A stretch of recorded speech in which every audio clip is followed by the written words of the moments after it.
to a lot of youth in different cities that you stopped at. What's your take, because I think you've been early on this, on, 21 Savage had the Fuck the Streets movement that he kind of has been promoting these last... I don't even fuck about that. I am the streets, I love the streets, I come from the streets. I ain't gonna know that pussy ass. Bitch ass up, nigga. Stop saying my motherfucking name. Don't think, cause a nigga trying to change that, man. Y'all niggas sit down. Yep, you just heard 21 Savage snap back after getting called out by the so-called Great Slime himself. And this messy clash, it is nowhere near over. We are about to break down how this tension exploded and why it keeps heating up fast. Let's get straight to it. Things are getting serious and the energy around this situation feels dangerous. So what really went down? This story has layers and every layer makes it wilder. To understand how it reached this point, we need to spin the block and go back a little. For a while now, 21 Savage has been pushing a strong message about leaving street life behind. He has been traveling city to city, talking to young people, telling them there is more to life than gangs and violence. On the surface, that sounds solid, right? Nobody can hate on someone trying to save lives and shift the mindset. But here is where it gets complicated. 21 is from East Atlanta, Zone 6, a place known for real street history. When someone with that background starts telling others to step away from that life, some people feel conflicted. They start asking questions like, who gave him the right to tell another grown man how to move? Now let's be clear, 21 Savage is not faking his past. This is documented pain. On his 21st birthday, he was shot 6 times and one of his close friends lost his life. That is where the name 21 Savage comes from. It is not just branding, it is personal and tied to real loss. So when he speaks about leaving the streets alone, he is not preaching from a safe distance. He has lived it, survived it, and buried people from it. He has seen too much and lost too many, and now he is trying to break a cycle that almost took him out.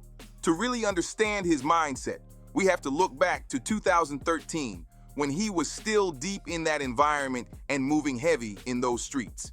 He lost his brother Quantavius to gun violence. Then he lost his friend Larry to the same street chaos. These were not random names from the neighborhood. These were his day ones, the people he grew up with, laughed with, trusted, and loved. When loss keeps hitting you like that, it changes something deep inside you. Back in his early music, 21 was glorifying that life. Songs like No Heart and X were raw and direct, no filter, no soft edges. He was rapping about the reality he was living at the time. But as the years passed, as the money came in, and as more funerals stacked up, his mindset shifted.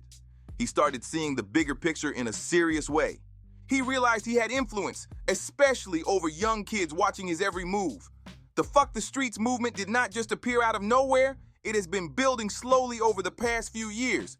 It gained real momentum when he began stepping deeper into community work back home in Atlanta. He launched the 21 Savage Bank Account campaign to teach financial literacy to kids in struggling neighborhoods. He wanted them thinking about credit, savings, ownership, not just survival. Then he introduced the Leading by Example Foundation, focused on helping young people in underserved communities find better paths. But things really shifted when he stopped moving quietly and started speaking loudly. In interviews and on social media, he became direct. He began telling young people straight up that gang life is not the answer. He was saying, forget your set, forget your block. That does not define your future. That kind of message hits different depending on where you are standing. In Atlanta, most people respected it because they watched his full journey. They know he lived that life for real, so they feel he earned the right to speak on it. But when he carried that same energy to places like Chicago, Louisiana, and California, the reactions were mixed. Some older heads who survived years of conflict understood exactly what he meant. They saw the growth and respected it, but younger guys still active in that lifestyle felt called out. To them, it sounded like he was dismissing their reality instead of understanding it. And that tension, that is where the sparks really started flying. To some people, it started sounding like he was saying their life does not matter or that what they are going through is not real. And that is where emotions got involved. Now, for those who do not know, YB and 21 actually had history before all this tension. Back in 2019 and 2020, they were cool. They respected each other's music, showed love on social media, and there was no public drama at all. No sneak disses, no side comments, nothing messy, just two major artists dominating their own lanes while keeping it respectful. But here is the layer most people forget. When the whole Lil Durk and YoungBoy situation escalated, 21 was seen leaning toward Dirk's side. That alone created quiet tension in the background, even if nobody said it out loud at first. Let's be clear about something. The Dirk and YB conflict is not just music talk.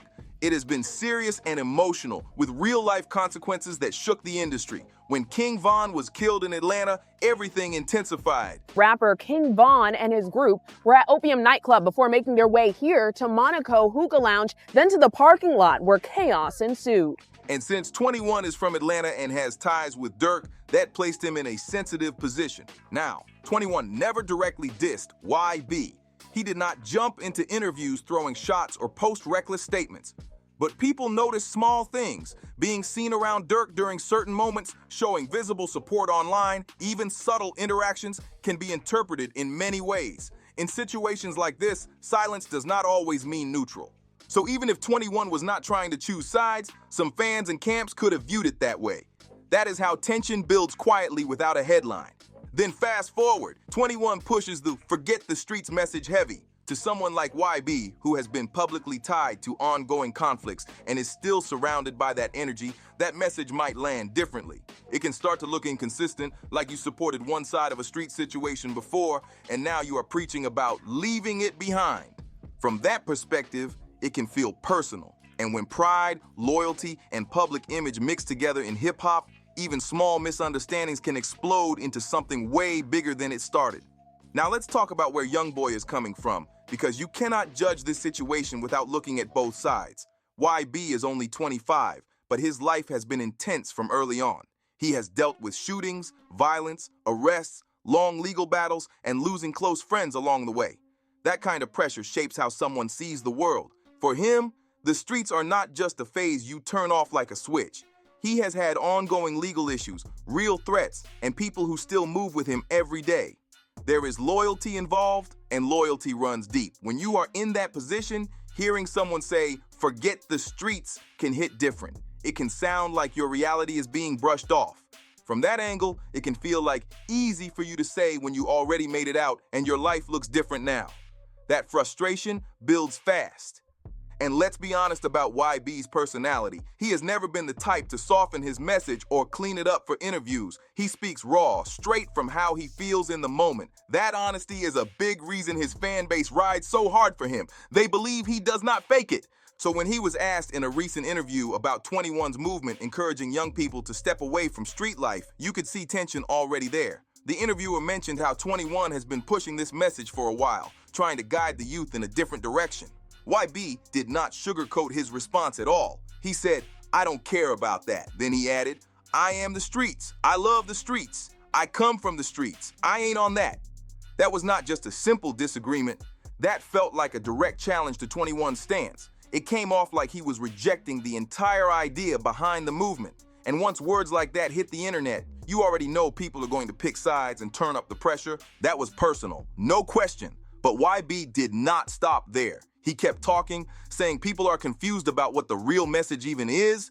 He made it clear that to him, it is not about refusing to protect yourself, but at the same time, he showed he is not aligned with what 21 is promoting at all. Then he dropped the line that really shook things up. He said, "That's the narrative somebody pushing right now, and I'm pushing my narrative." That right there was not casual talk. That was a statement. The way he stressed "my narrative" made it obvious this was bigger than a simple difference of opinion. That was him drawing a bold line in the sand, basically saying, "I stand on what I stand on, and I do not rock with what he is pushing." When you speak like that in public, especially in hip-hop, it sends a loud message. As soon as that interview hit the internet, everything exploded. Social media turned into a battlefield overnight. People were choosing sides fast. Some were saying YB was speaking truth, arguing that nobody should tell another person how to live their life. Others stood behind 21, saying he is trying to guide young people towards safer choices and that there is nothing wrong with that. Twitter went wild. YB supporters accused 21 of switching up and acting positive just for image. On the other side, 21 fans claimed YB was encouraging chaos instead of growth. The back and forth got intense real quick, like it always does online, but what really caught everyone's attention was the timing. Just when people thought it would stay at interview talk, 21 Savage decided to respond. Now this is where things get serious. What 21 posted was not directly naming YB, but anyone paying attention could read between the lines. The tone was heated. He jumped on social media clearly frustrated, talking about people mentioning his name and speaking on street topics like they know his story. And once he started venting like that, the whole situation leveled up instantly. Now, technically, 21 was responding to PVI Foreign, who had been throwing little shots at him earlier.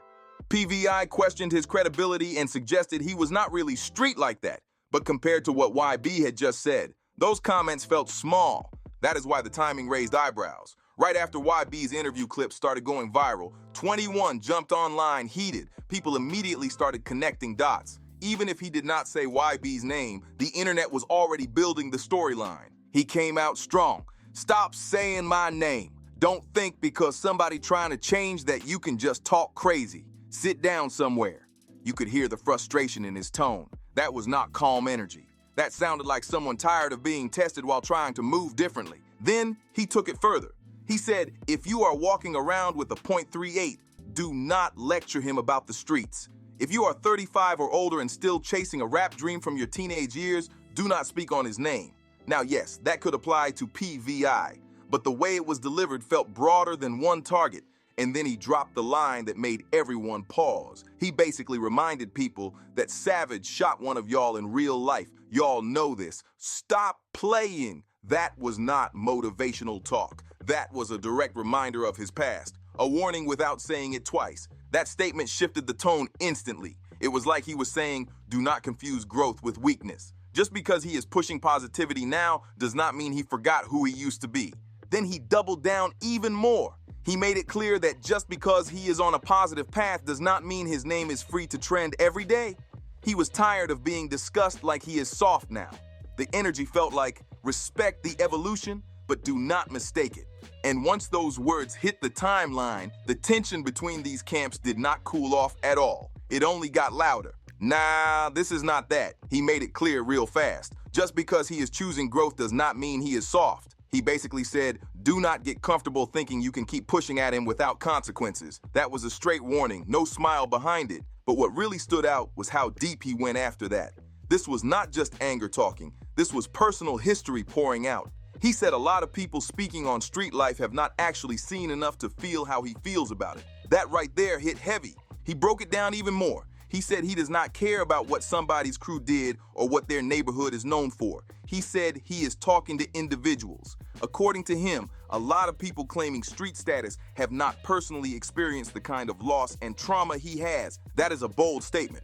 What 21 was really saying is that some artists talk about street life because they are around it, not because they live the deepest consequences of it themselves. There is a difference between being from a tough area and truly being in situations that leave scars. And he was calling that difference out loud. This is where the disconnect gets serious. If you have not buried close friends, if you have not faced life-changing moments tied to that environment, you might not fully understand why someone would want to distance themselves from it. That is the angle 21 was pushing. Then he said something that carried real weight. He said some of them have not cried enough, have not lost enough. You could hear the emotion in that. That did not sound like flexing. That sounded like someone who has felt real pain and does not want to see others repeat it. He was basically saying, do not question my motives if you have not walked through what I walked through. And then he delivered the final jab. He told them they should focus on rapping instead of debating him about the streets. At that point, it was clear this was not just online chatter anymore. This was pride, pain, and reputation all colliding in public. Basically, he was saying, y'all are not built for the conversation you are trying to have with me. Stay in your lane and stick to making music. When it comes to real street politics and the weight that life carries, he feels some people are not qualified to debate him about it. Then he took it a step further and it got even wilder. He started calling out people who claim to be street, but nobody has actually seen them active in years. He said some of them are gangsters on Area 59, meaning they talk tough from remote locations. That was a sharp shot at internet tough guys, the ones who post heavy captions and act fearless online, but are nowhere near the environments they speak about. When he said, remote location, ain't seen y'all in 30 years, that was not random. That was him questioning credibility. He was basically saying, do not perform street energy from a safe distance and try to lecture someone who has lived through real consequences. Now, here is another key part of this situation. When 21 asked how can someone from a whole different state tell him what he is or is not, he touched on something deeper. In hip-hop, there has always been tension when artists from different cities start speaking on each other's realities, and it rarely ends smoothly. 21 is from Atlanta. YB is from Baton Rouge. Two different cities, different codes, different politics, different histories. What applies in one place might not apply in another. But at the same time, pain does not change by zip code. Loss is loss no matter where you are from. Violence hits the same everywhere. From 21's perspective, his message is bigger than geography. He might believe that stepping away from destructive cycles is universal advice, no matter the city. But when you zoom out, this clash represents something bigger than just two artists arguing online. This is about the tension inside hip-hop itself. The culture has always valued authenticity. Being real is everything. Now the real question becomes this: can someone evolve publicly without being accused of switching up? And can you preach growth in a culture that was built on survival stories without it turning into a war of pride? That is the bigger storm brewing behind all this noise. So when someone like 21 Savage, who built his whole brand on being one of the most authentic street rappers out, starts pushing a message that sounds opposite from that image, it confuses people. It creates tension in their minds. They start asking questions fast. Is he still real? Is this just image control? Is he switching up? Or is he honestly trying to grow and help people? Now flip the coin. You have artists like YB who refuse to adjust their message no matter how much fame or money comes in. He keeps the same energy, the same tone, the same raw perspective, and to a lot of fans, that consistency feels authentic too. It feels solid. But let's deal with the big question head on. Is 21 being hypocritical? Some critics point out that he still makes music with street themes. He still references violence in certain tracks. He still associates with people connected to that life. And yes, he appeared to lean toward one side in the Durk and YB conflict, which had real street tension behind it. So people ask, how do you say, forget the streets, while still connected to parts of that world? 21 actually addressed that during his rant. He said, I'm trying to change my life. I'm trying to save the streets. I'm trying to stop all this crazy stuff that be going on. This unnecessary. I'm trying to be part of the solution. The key word there is trying. He is not claiming perfection. He is not saying he erased his past overnight. He is saying he is making an effort to grow. And that is how real life works. Growth is messy. Change takes time. But not everybody accepts that middle ground. Some people want it black and white. Either you are fully street or you are not. Pick one and stand there. They do not respect the gray area where someone is evolving step by step. And here is the wild part about all of this. While 21 and YB exchange words, while fans argue online and pick teams like it is a sport, the real issues in communities do not pause. Young people in tough neighborhoods are still facing serious risks every single day. That is the bigger reality sitting behind all this noise. This is what gets lost in all the noise. At the core of 21's message, whether people like him or not, he is talking about saving lives. He is trying to show young people another route besides a lifestyle that too often leads to prison or early death. When he says, forget the streets, he is really saying forget a system that keeps feeding young black and brown kids into cycles of violence and incarceration. That is a heavy message, and for some, it deserves respect. But here is where YB and others like him have a real point too. It is easier to speak on leaving the streets when you already escaped them. When you have millions in the bank, security around you, and the ability to move your family somewhere safer. When you have options, your perspective changes. What about the ones who are still stuck there? What about the kids who do not see a clear exit yet? For them, the streets might not feel like a lifestyle choice. It might feel like survival. That is what YB is expressing when he says, I am the streets. I love the streets. He is not glorifying harm. He is speaking about loyalty to where he comes from. He loves his community, his people, the ones still living in that environment, and he does not want to act like he is above them just because fame found him. What makes this whole situation frustrating is that there should be space for both truths. There is room to love where you are from and still admit that some patterns need to change. There is room to push for growth without disrespecting people who are not out yet. 21 could admit that his message might sound preachy to someone still deep in it, even if his goal is positive.